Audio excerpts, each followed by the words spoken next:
No cabe duda de que nuestro país es muy rico en su cultura y en su gente. Pero esa enorme diversidad también ha hecho que sea sumamente complejo entenderlo. A medida que avanzamos por aguas turbulentas, es necesario también adquirir una visión fresca y renovada de las cosas.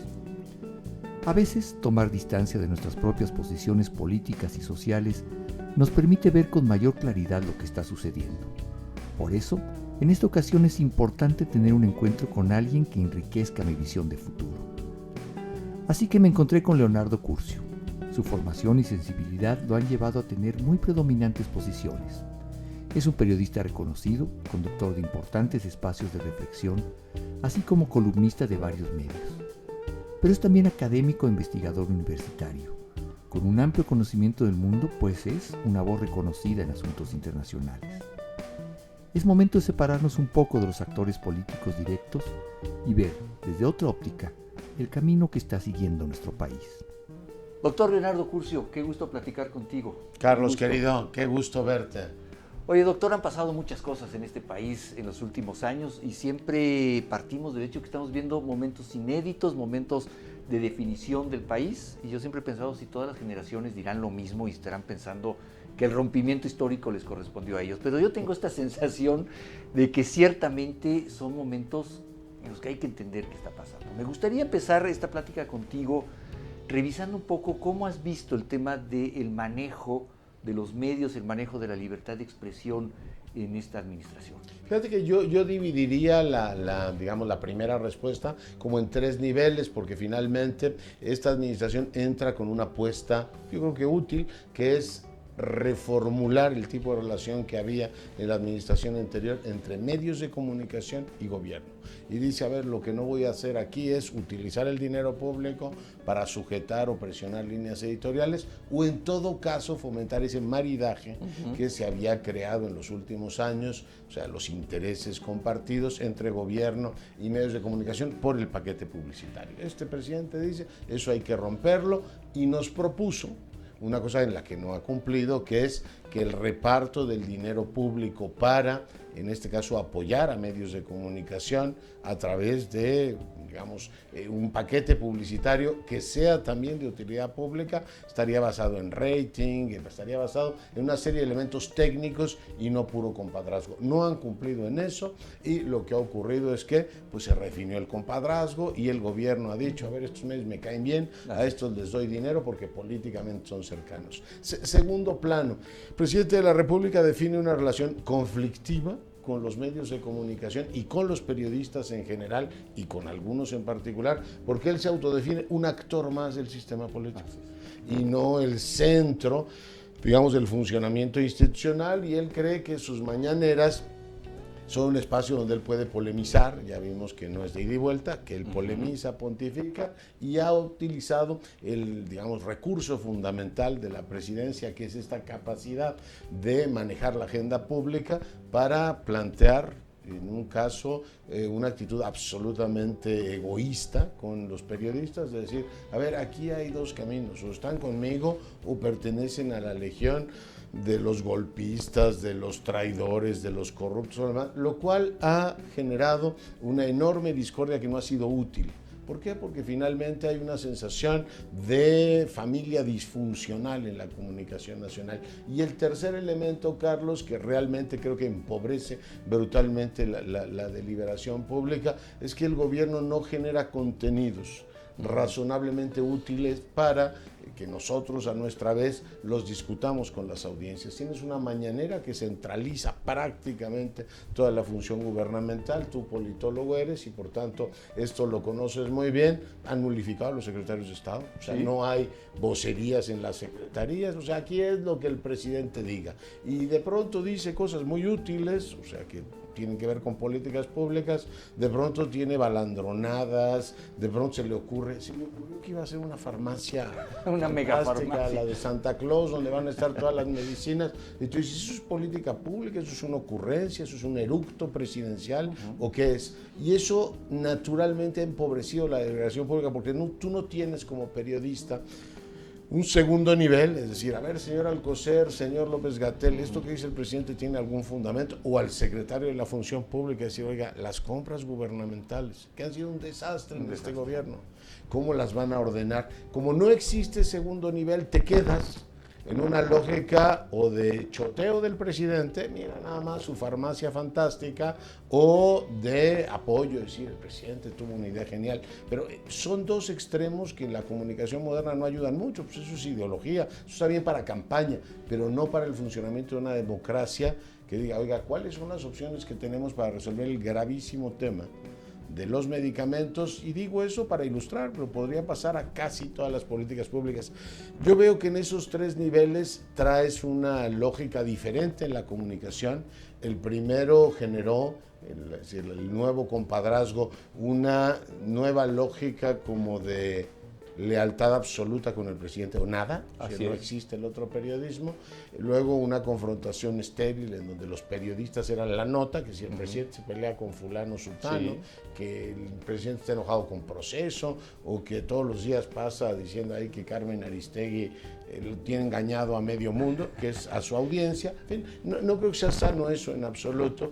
Y luego su sección de las mentiras, pero ya no me alargo. Esos tres niveles creo que hay que considerarlos para analizar lo que ha sido la comunicación social en esta administración. Y hay fundamentalmente, como tú lo dices, un cambio de paradigma. Generalmente uno espera de la comunicación oficial de un gobierno eso, que informe, que diga cuáles son los retos, cómo los está atendiendo. Pero hay una muy clara intención en esta administración de volver a generar buenos y malos, de confrontar. ¿Cuántas veces hemos escuchado al presidente decir, desde Madero para acá no ha habido un solo presidente tan atacado por la prensa? Yo recuerdo los ataques hacia el final de la administración de Peña, eran brutales también, ¿no? O sea, hace del papel de la prensa, que es criticar, que es poner las cosas en su justa dimensión y subrayar lo que podría no estar bien, y siempre ha utilizado también esta mañanera como un espacio para decir yo soy el atacado, como tú dices, él es un personaje más, ¿no? Pero hay un aspecto que me preocupa mucho, que es justamente un mensaje único, monolítico desde la presidencia de la República. Tú ya lo dices bien, ni siquiera hay un gabinete con el cual contrastar cosas. Y aquí entonces me parece que también hay un punto muy importante. El tema de las instituciones en México. No se puede tener una democracia sin prensa, pero no se puede tener una prensa profesional sin instituciones como el Instituto de Acceso a la Información, para que tengamos información, para que se puedan contrastar las cosas. Y lo pongo ahí porque me parece que va una con otra. Esta idea de quedarse con un discurso único y monolítico desde presidencia, que pasa por la prensa, pero pasa también por el menoscabo de instituciones públicas. Y eso parece, Leonardo, que a la gente le ha gustado. Sí, pues le ha gustado, digo, por lo menos tiene divertido un sector. Fíjate, el presidente tiene una extraordinaria habilidad como para ubicarse en una especie de bilocación, ¿no? Como si yo dijera ahora que México es una isla. México es una isla porque está en América, que es una isla y está rodeado de océanos. Bueno, pues, si usted lo dice bien, puede ser. Esto de que él es el presidente más acosado desde Madero es una mentira palmaria. Ajá. O sea, yo creo que es el presidente más querido por los medios, o mejor tratado por los medios, de Salinas de Gortari para acá. Alguna vez le preguntaba a Fox, le digo, oiga, y lo tratamos muy bien, pues ve cómo me traían a Martita, a Leonardo, a Felipe Calderón le dijeron de todo. Sí. No es cierto, y el presidente de la República se parece más a Elías Calles que a Madero. Para fortuna de todos, el presidente está a punto de terminar su sexenio y se va a ir a su granja y es un hombre poderosísimo. La segunda bilocación es que habla del poder como si él no lo fuera. Exacto. Es que los del poder van a poner, porque el poder es usted, el poder económico. Y déjame decirlo autocríticamente, los medios de comunicación en general le hemos dado un tratamiento al López Obrador extraordinariamente bueno. Es el rey del spot. Nunca político alguno en la historia de este país ha tenido más spots que él. Desde que era candidato opositor hasta, por supuesto, todo lo que tiene que ver con su presencia en los medios. Las televisoras en general lo han cuidado, transmiten su mensaje. Todos los canales públicos están a disposición del presidente. Todos. Ya no son el canal 11, todos ya no son canales de la sociedad o canales de interés público o de los otros poderes. Son canales para que el presidente, el canal 11 en la mañana es lo que diga el presidente y terminada la mañanera hay un programa para comentar la clarividente política del presidente. Por tanto, es un presidente muy cuidado por los medios. Decías tú lo del gabinete, pues empobrece dramáticamente la deliberación pública, el que tú no puedas tener para tus lectores, radioescuchas, en fin, los que consumen los contenidos de tus medios, una historia bien montada del presidente. Fíjate, el país traía en estos días el fondo que fue a plantear a Naciones Unidas. ¿Te acuerdas de la fraternidad? Sí, cómo no. De todos pongan y yo lo reparto, porque yo sé cómo se reparte el dinero y voy a abatir la pobreza en el planeta. ¿Qué seguimiento ha tenido eso? ¿Qué interlocutor tienes tú para decir, bueno, aparte de una mala tarde del presidente de Nueva York, ¿qué más podemos contar o cómo podemos reforzar aquello que pudo haber sido el embrión de una buena idea si tuviera autoridad moral, si tuviera seguimiento administrativo? Eso empobrece fatalmente las cosas y te lleva a una especie de juego de ping-pong en donde o ironizas o choteas lo que el presidente dice, que pues es un juego que en algún momento nos resultó divertido, pero no conduce a nada bueno, no construye. Exacto. Es decir, el presidente dijo una cosa que no tuvo eco en absolutamente ningún lugar. O el juego del presidente, que es la mafia del, ¿cómo se llama? El AMPA del periodismo y los medios de manipulación. Entonces, bueno, una sociedad necesita de un gobierno que comunique y de medios que hagan ese trabajo de intermediación y de narrativas alternativas para estar bien informados. No hay democracia que funcione si esos dos órganos fundamentales de generación de contenido no tienen una, pues no te digo una armónica relación, una funcional relación. De tal manera que a la gente le puedan llegar contenidos. Tengo la impresión, y si quieres, polemiza conmigo, que estamos ante la generación más desinformada de la historia. O sea, tú le preguntas a la gente lo que está en juego, y en otros momentos de la historia más o menos te sabían decir, pero finalmente la democracia es un sistema de toma de decisiones colectivo, y para que yo tome decisiones tengo que tener información. Claro. Tengo la impresión de que esta especie de campaña permanente del presidente por empobrecer los contenidos y los medios como espejo tener que reaccionar a esa lógica de la comunicación presidencial han hecho que la gente esté menos informada que nunca sobre temas, el que me quiera citar, desde medicinas hasta política exterior. Estoy de acuerdo contigo en que la gente en general está menos informada, pero no menos interesada.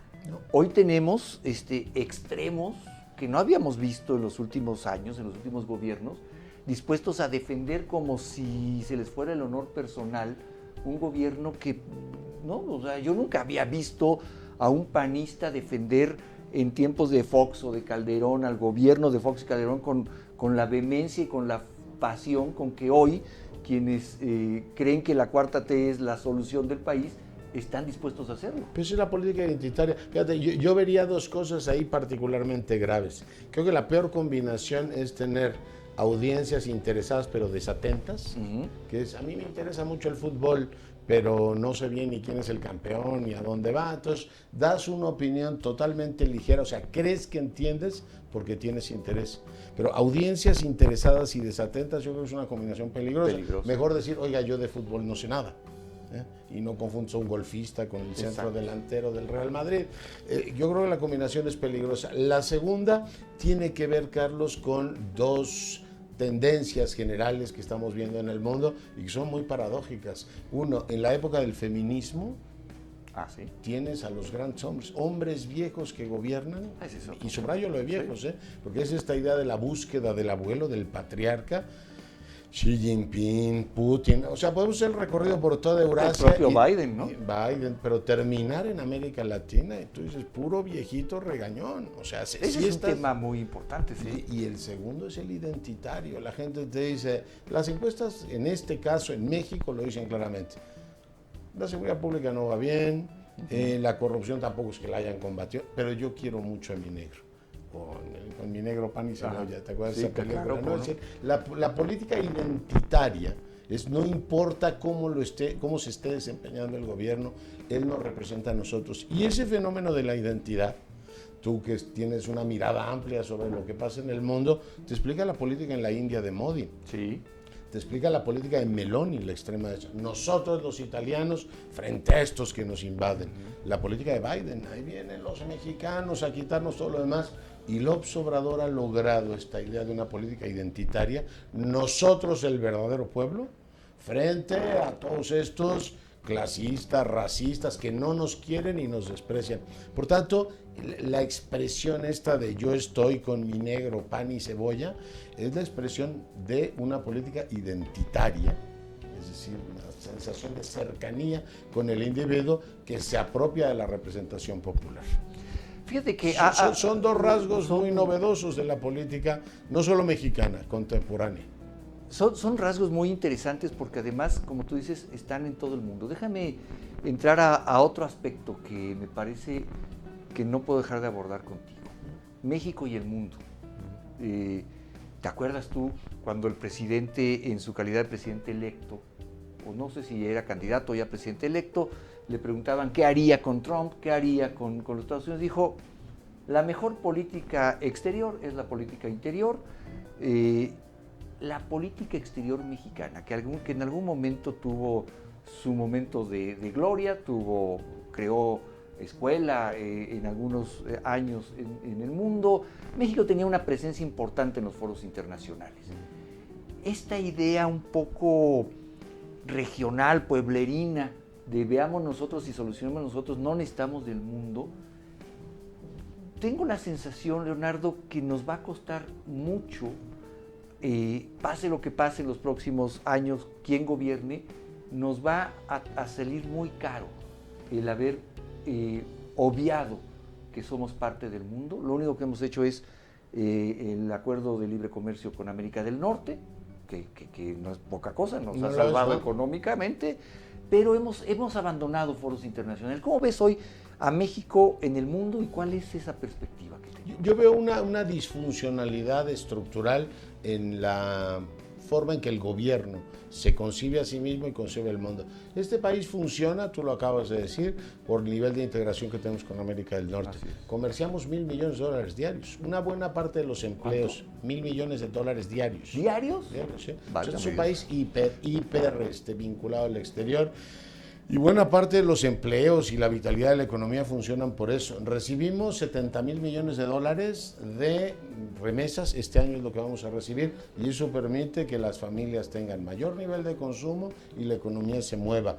Los mexicanos somos alrededor de 40 millones allá en los Estados Unidos, los que tienen los dos pasaportes, o sea, es un país binacional en todos los sentidos, y los vínculos que tienen estudiantes, empresas, medios de comunicación, son redes de un país abierto, en muchos sentidos cosmopolita, y tenemos un gobierno que no se da cuenta que está encima de toda esa estructura y cree que todo es un asunto interno, cuando buena parte de lo que ocurre, acabamos de tener una crisis sanitaria. Sí. ¿Y qué nos salvó? Las vacunas que venían de fuera. Claro. Imagínate que estuviéramos esperando todavía la patria, en la vacuna patria que todavía no la prueban. Es decir, gracias a la vinculación externa que tiene México, tuvimos vacunas y pudimos superar esa crisis. Podría multiplicar los ejemplos.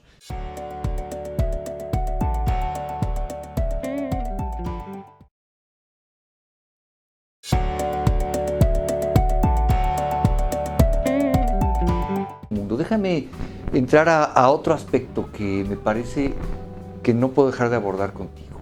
México y el mundo. ¿Te acuerdas tú cuando el presidente, en su calidad de presidente electo, o no sé si era candidato o ya presidente electo, le preguntaban qué haría con Trump, qué haría con los Estados Unidos? Dijo, la mejor política exterior es la política interior. La política exterior mexicana, que en algún momento tuvo su momento de gloria, creó escuela en algunos años en el mundo. México tenía una presencia importante en los foros internacionales. Esta idea un poco regional, pueblerina, de veamos nosotros y solucionemos nosotros, no necesitamos del mundo. Tengo la sensación, Leonardo, que nos va a costar mucho, pase lo que pase en los próximos años, quien gobierne, nos va a salir muy caro el haber obviado que somos parte del mundo. Lo único que hemos hecho es el acuerdo de libre comercio con América del Norte, que no es poca cosa, nos ha salvado económicamente, pero hemos abandonado foros internacionales. ¿Cómo ves hoy a México en el mundo y cuál es esa perspectiva que tenemos? Yo veo una disfuncionalidad estructural en la forma en que el gobierno se concibe a sí mismo y concibe el mundo. Este país funciona, tú lo acabas de decir, por el nivel de integración que tenemos con América del Norte. Comerciamos $1.000 millones diarios. Una buena parte de los empleos, $1.000 millones diarios. ¿Diarios? Diarios, sí. Es un país hiper vinculado al exterior. Y buena parte de los empleos y la vitalidad de la economía funcionan por eso. Recibimos $70.000 millones de remesas, este año es lo que vamos a recibir, y eso permite que las familias tengan mayor nivel de consumo y la economía se mueva. Los mexicanos somos alrededor de 40 millones allá en los Estados Unidos, los que tienen los dos pasaportes, o sea, es un país binacional en todos los sentidos, y los vínculos que tienen estudiantes, empresas, medios de comunicación son redes de un país abierto, en muchos sentidos cosmopolita, y tenemos un gobierno que no se da cuenta que está encima de toda esa estructura y cree que todo es un asunto interno, cuando buena parte de lo que ocurre, acabamos de tener una crisis sanitaria. Sí. ¿Y qué nos salvó? Las vacunas que venían de fuera. Claro. Imagínate que estuviéramos esperando todavía la patria, en la vacuna patria que todavía no la prueban. Es decir, gracias a la vinculación externa que tiene México, tuvimos vacunas y pudimos superar esa crisis. Podría multiplicar los ejemplos. El consumo normal que tienen los mexicanos, el acceso a tecnología, todo eso es nuestra vinculación al exterior. ¿Cuál es el problema que yo veo en este gobierno? Que el presidente no tiene ancho de banda para esos asuntos, no ha querido atender el tema y no le ha dado un seguimiento. ¿Se siente chiquito frente a estas asuntos? No tiene ancho de banda. Si tú lo ves, le preguntas sobre prácticamente cualquier tema de América Latina, te responde una generalidad que es, digo, para cualquier internacionalista diría, pues esto es como la farmacia de Santa Claus. Vamos a hacer una Unión Europea sin ceder soberanía y que solo sea de libre comercio. Y eso como me lo como, ¿no? Es decir, o es el ALCA que propuso Bush a principios del siglo, o sea, un libre comercio en todas las Américas, contra el cual, por cierto, todas las izquierdas de América Latina se manifestaron en contra, y si haces una Unión Europea, pues tienes que ceder soberanía, que es como construir una federación sin ceder soberanía. Vamos a decirle a Nayarit que forme parte de Estados Unidos mexicanos, pero que no sea soberanía. Es un contrasentido, ¿y qué es lo que ocurre? Que dicen, el señor no tiene ancho de banda, ni ha profundizado en el tema, ni tiene un asesor que le diga, no puede andar diciendo eso, presidente. Dos, como es un hombre mayor, no tiene nada de particular, todos los que llegamos a cierta edad tendemos a repetirnos mucho y a contradecirnos o a no recordar lo que decimos. Pero tú eres politólogo, reitero, y sabes que la institución presidencial se basa en llevar el discurso de largo plazo y el cotidiano. Un presidente tiene unos señores o señoras que le dicen, presidente, ya fijamos una postura sobre el particular y no se puede usted contradecir. Te pongo un ejemplo muy claro, la no intervención. No me voy a pronunciar sobre el triunfo de Biden porque no quiero interferir en los asuntos. Pero me adelanto en Brasil y me adelanto en Colombia. Claro. Decir, oiga, no puede decir usted las dos cosas al mismo tiempo. No puede ser, ¿cómo se llama? Tenor y barítono. No, yo canto aquí todas. Hay contradicciones muy fuertes y lo que ha habido es una desatención de la proyección externa del país. Porque hemos tenido que administrar una grave, complicadísima relación con Estados Unidos. Se nos cruzó Trump ahí, la administró de manera pragmática. Y lo segundo es que su canciller, pues, desde el primer momento en que llegó, que estaba en fue campaña, perfilado como presidencial. Eso deforma cualquier secretaría. Y bueno, pues hemos tenido una reducción neta de la presencia de México, G20, las grandes discusiones del planeta, el presidente ha estado ausente en las mismas, presidió el Consejo de Seguridad, lamentablemente quedó inmovilizado por la actitud de los rusos, pero eso es otro tema. Pero no hemos tenido una iniciativa mexicana importante en esta administración, ni tampoco una incidencia en el debate de la arquitectura, de los grandes temas, ¿no? El presidente ha decidido quedarse en Palacio Nacional. Ahora va a hacer un viaje a Colombia y Chile, más en clave de remembranza. Sí, va al de tema. Lo que ocurrió hace 50 años, pero no ha hecho mucho, ¿no? Fíjate, Leonardo, que yo recuerdo con mucha emoción una visita de Obama aquí a nuestro país. quizá la recuerdes tú, un evento que tuvo en el Museo de Antropología. Lo recuerdo nítidamente. Hablando de... Eso prueba tu edad y la mía. Eso, sí, está muy bien. ¿Fue 2009 o por 2000 ahí, ¿no? por ahí.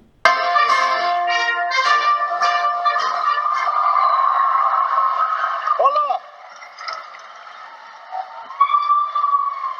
Buenos días. Please, everybody have a seat. Por favor, todos tomen asiento. It is wonderful to Es be back in maravilloso Mexico. estar de vuelta en México. Lindo y querido.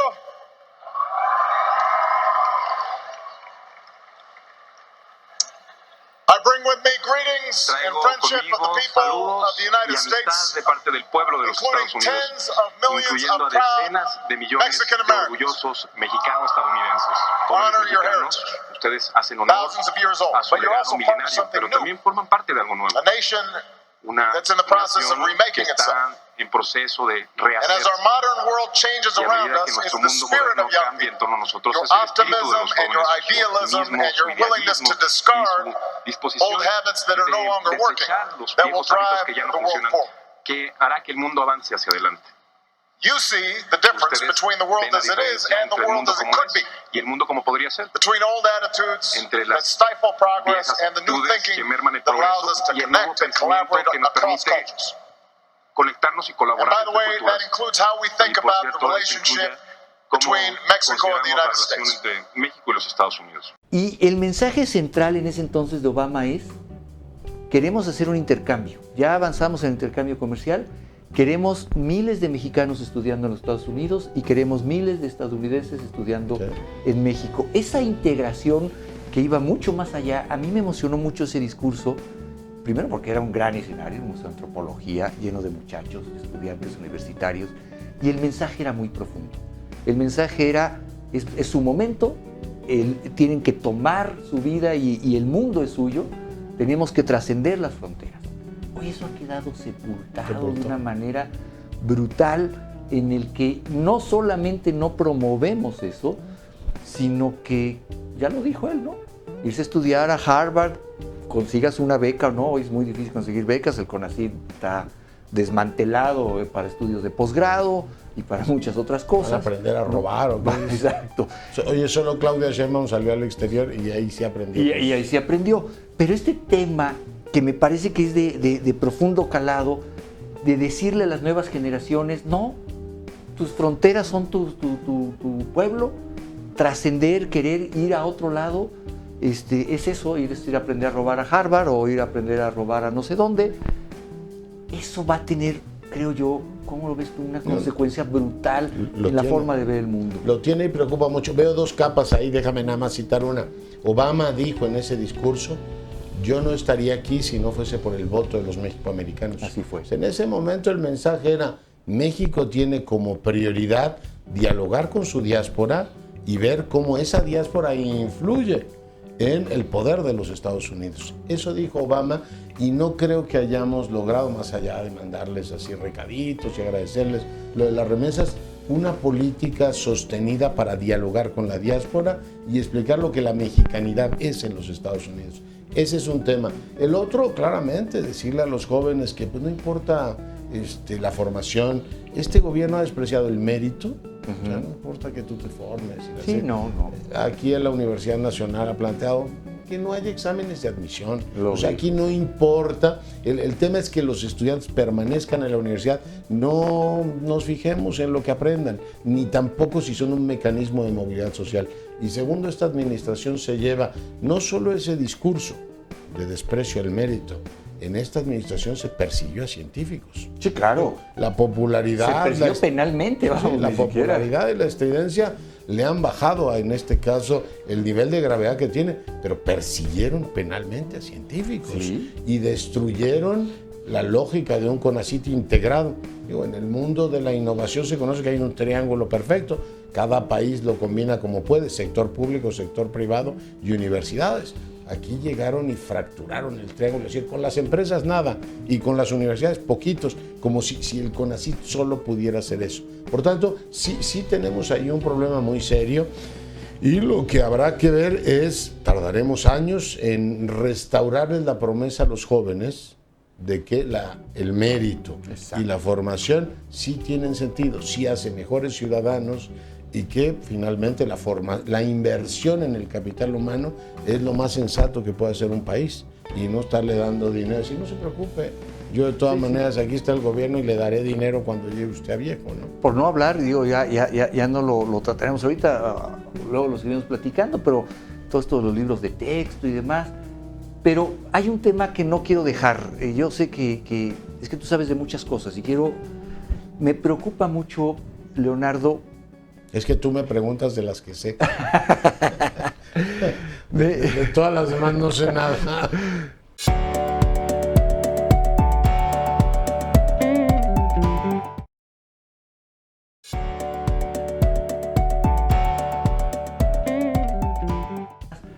Pero hay un tema que no quiero dejar. Yo sé que es que tú sabes de muchas cosas y me preocupa mucho, Leonardo. Es que tú me preguntas de las que sé. de todas las demás no sé nada. Y tampoco sepa mucho.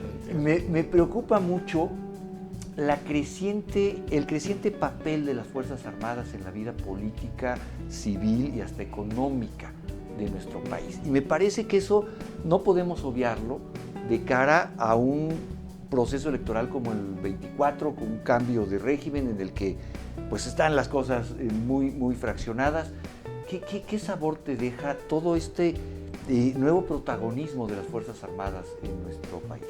Yo veo ahí tres elementos. Uno, el cambio radical que ha tenido el presidente. Le declaró a la jornada en algún momento que si de él dependiera, él disolvería el ejército. Sí. Menos mal que hay constitución, ¿no? Si no, él hubiese disuelto, como ahora quiere disolver la Suprema Corte y poner a los que él quiera. Bueno, ha puesto a los que quiera, cumplen con su deber y dice que los traicionaron, ¿no? Bueno, ahí tenemos un cambio, ¿no? Pasó de un presidente que dijo, no quiero que me cuiden. Ajá. Total, la función de cuidar al presidente la hace cualquiera. Y el pueblo me cuida, el pueblo bueno me cuida. Disuelve el Estado Mayor Presidencial, que es un tema, usted no se me acerque, señor. O sea, yo en usted no confío. A una confianza excesiva que ha roto, en este caso, el equilibrio tradicional profundamente valioso en las relaciones cívico-militares en América Latina. Agradezco manera fraterna, sincera, la lealtad de las Fuerzas Armadas de México, tanto de la Secretaría de Marina como de la Secretaría de la Defensa Nacional, con su nueva rama, la Guardia Nacional, institución responsable de garantizar con eficiencia y respeto a los derechos humanos la seguridad pública en nuestro país.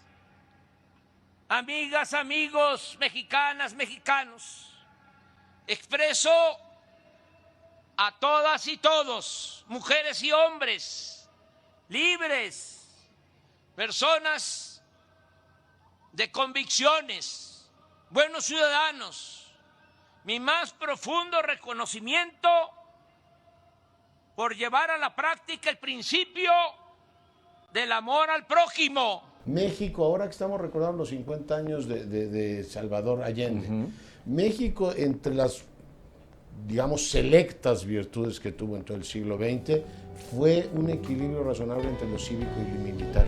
No dar un poder excesivo a lo militar. Hace unos días que entrevistaba a Insulza, decía, el error que tuvimos fue efectivamente dar más poder a los militares en un momento determinado. Y aquí en México, si pudimos transitar ese periodo oscuro de los 60, 70, 80 en América Latina de dictaduras militares, que tenían un componente autoritario en nuestros... Fue por esa sabiduría de mantener el equilibrio. Y fíjate, desde esta torre don Pablo escribió la democracia en México, demostraba entre otras cosas cómo disminuir el presupuesto de los militares, cómo irlos diluyendo como factor de decisión en el sistema político. Fue algo rentable en el 20, ahora estás alterando la ecuación. No sabemos bien cómo va a funcionar en el futuro, pero tienes unas fuerzas armadas que tienen cada vez más competencias, y no necesariamente están saliendo bien libradas de ellas. Pienso, antes de entrar a la de seguridad, todo lo que tiene que ver con la operación de aeropuertos, puertos, la vigilancia en carreteras, todo eso, ¿Cómo es que esto funcione como un relojito, no? Claro. El someterse ciegamente a los dictados del presidente. Me construyen un aeropuerto en Santa Lucía. Sí se lo construyeron, pero tienes un aeropuerto que no está articulado. Ahorita está inaugurando un tramo del Tren Maya.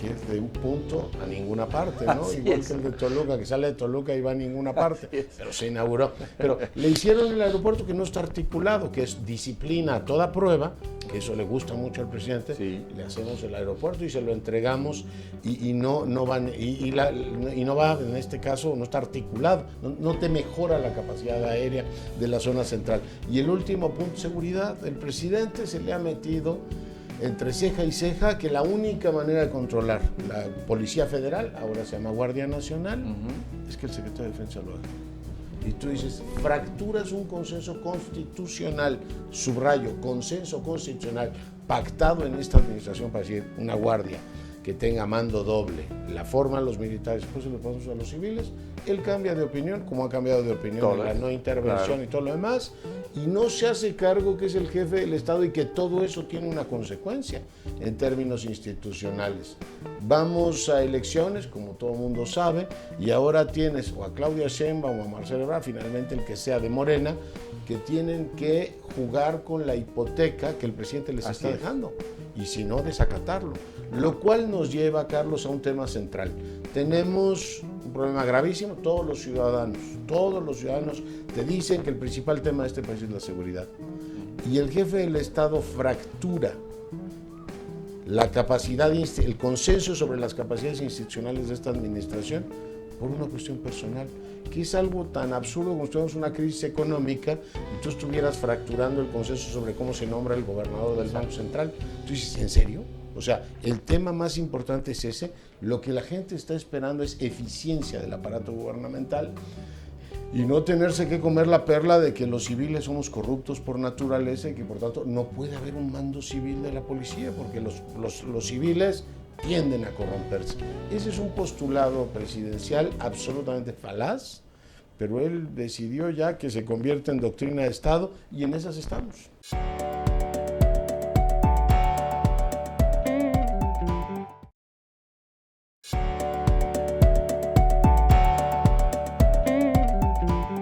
Y el último punto, seguridad. El presidente se le ha metido entre ceja y ceja que la única manera de controlar la Policía Federal, ahora se llama Guardia Nacional, es que el secretario de Defensa lo haga. Y tú dices, fracturas un consenso constitucional, subrayo, consenso constitucional, pactado en esta administración para decir una guardia que tenga mando doble, la forman los militares, después se lo pasamos a los civiles, él cambia de opinión, como ha cambiado de opinión en la no intervención, claro, y todo lo demás, y no se hace cargo que es el jefe del Estado y que todo eso tiene una consecuencia en términos institucionales. Vamos a elecciones, como todo el mundo sabe, y ahora tienes o a Claudia Sheinbaum o a Marcelo Ebrard, finalmente el que sea de Morena, que tienen que jugar con la hipoteca que el presidente les está dejando, y si no, desacatarlo. Lo cual nos lleva, Carlos, a un tema central. Tenemos un problema gravísimo, todos los ciudadanos te dicen que el principal tema de este país es la seguridad.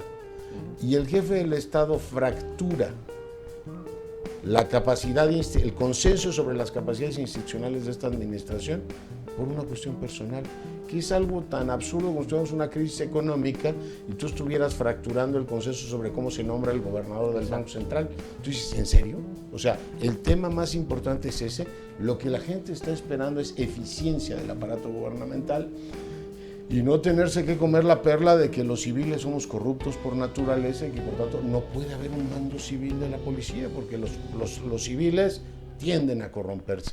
Ese es un postulado presidencial absolutamente falaz, pero él decidió ya que se convierte en doctrina de Estado y en esas estamos. El señor dijo que tienen que ser militares y Claudia y Marcelo pues, le ponen la carita así como en serio. Pero pues no sabemos a dónde va a ir el asunto. Y ya por último, hablando de esto que tú decías, Leonardo, la hipoteca que le deja a los que sigan. Tiene que ver, sí, con las Fuerzas Armadas y este legado y a ver cómo los contiene. Tiene que ver con, yo he hablado con especialistas en economía y dicen, necesariamente el que llegue va a tener que ser una reforma fiscal. Se ha empobrecido el país a pesar de que las cifras de la macroeconomía no lo reflejen. Bueno, pues se ha gastado el guardadito que había en programas sociales, en construcciones de trenes que tal vez no van a ningún lado o aeropuertos en los que no aterriza nadie. Viene también necesariamente, parece que el escenario es a mediados del próximo gobierno, gobierne quien gobierne, del color que sea, tendrá que haber un malestar social. Porque si tienes que subir el IVA al 19%, no le va a gustar a la gente, porque la situación se va a poner a que necesariamente va a venir un problema. Pues es que digo, no alcanza, y más si vas metiendo. Ahora la Secretaría de Gobernación dijo, además del mando de la policía al ejército, o sea, de la Guardia Nacional del Ejército, vamos a pedir que Sembrando Vida sea constitucional. Es decir, todos los que están recibiendo ahora el dinero de Sembrando Vida dirán, hay un artículo constitucional y por tanto una parte del presupuesto tiene que ir para mí. La pensión, Macron trae un lío allá, el presidente de Francia, porque intentó bajarla o subir la edad de la pensión. Se incendió Francia. Bueno, aquí estamos bajándolo. Dice, como nos sobra dinero, es decir, de los 68, yo estoy esperando que ya nos digan que a partir de los 50... Yo creo que saliendo de aquí ya nos dan pensión. A jubilar. Tú dices, a ver, tú estás comprometiendo las finanzas públicas. O sea, hoy tienes 350,000 millones en el programa de los adultos mayores. Si bajas la edad, pues es un país que va... o sea, los demógrafos siempre aciertan. Este país va envejeciendo y vas a comprometer finanzas públicas. ¿Qué vas a hacer? ¿Decirle a los que ya reciben pensión que ya no llega el dinero? ¿O que vas a tener que dejar de atender otros temas? Que aquí lo que está claro es que el presidente ha hecho eso a costa de desmontar el sistema de salud. Sí, claro. O sea, hay que esmerarse para pasar de los números, no me acuerdo de las cifras, y es malo citar de memoria, pero ahí está la encuesta nacional de ingreso-gasto y el trabajo de Coneval. O sea, como 20 y tantos millones de mexicanos se han quedado sin la cobertura de seguridad social y hemos perdido, Carlos, 4 años. 4 años de esperanza de vida. ¿Por qué? Porque ha dicho, pues yo reparto dinero y desatiendo las otras quien compre lo que pueda. No alcanza para todo. Ahí están las prioridades de este gobierno. Este gobierno se ha especializado en recaudar y en repartir. Es decir, en educación, infraestructura, salud, que inviertan los que vienen. Ese va a ser el dilema que tenga el siguiente gobierno.